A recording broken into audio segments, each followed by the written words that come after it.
नाज़िन report वटि ज़िक्र कंदासीं सांगड़ जो। सांगड़ में वकील औरत ते मुड़स जे वेशाणे तशद्दुद वारी ख़बर धरती टीवी ते नशर थियण खां पोइ DIG शहीद बेनज़ीराबाद नोटिस वरितो आहे, जंहिं ते जवाबदार ख़िलाफ़ केस दाख़िल कयो वियो आहे।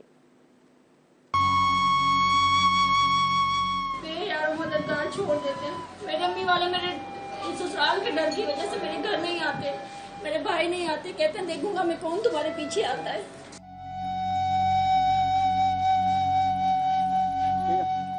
सांगड़ में वकील औरत ते मुड़स जे वहशाने तशद्दुद वारी ख़बर धरती टीवी ते नशर थियण खां पोइ DIG शहीद बेनज़ीराबाद नोटिस वरितो, जंहिं ते जवाबदार ख़िलाफ़ केस दाख़िल कयो वियो आहे।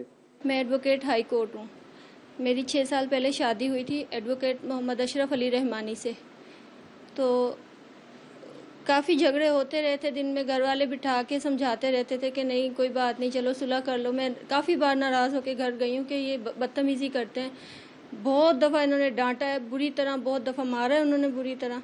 लास्ट टाइम मैं प्रेग्नेंट थी, मेरा तीसरा बेबी थी, उस 8वां महीना था मुझे। जब इन्होंने मारा था तो बेबी का पानी ज़ाया हो गया था।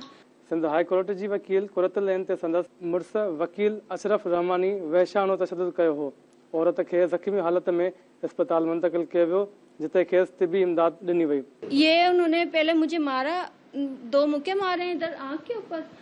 तो जब मैं नीचे गिरने लगी हूँ तो उन्होंने पीछे से धक्का दिया, मेरे दोनों हाथ जाके डिवाइडर में लगे हैं। डिवाइडर में बीच में ये शीशा होता है, वो दोनों शीशे टूट गए।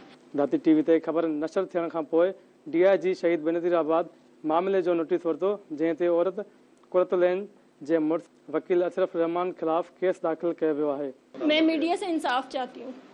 मेरी FIR नहीं हो रही है, रात से मैं कोशिश कर रही हूँ, कोई FIR होने नहीं दे रहे। यहाँ पे जो हमारे सीनियर्स हैं, कुरतुल चयो आहे त केस वकालत करण खां रोकींदड़ संदसि मुड़स घर जो ख़र्च नाहे ॾींदो ऐं वरी मुख़्तलिफ़ वक़्तनि ते तशद्दुद जो निशानो पिणु बणाईंदो रहंदो आहे। पुलिस जो चवणु आहे त वाक़े जो केस दाख़िल थी वियो आहे।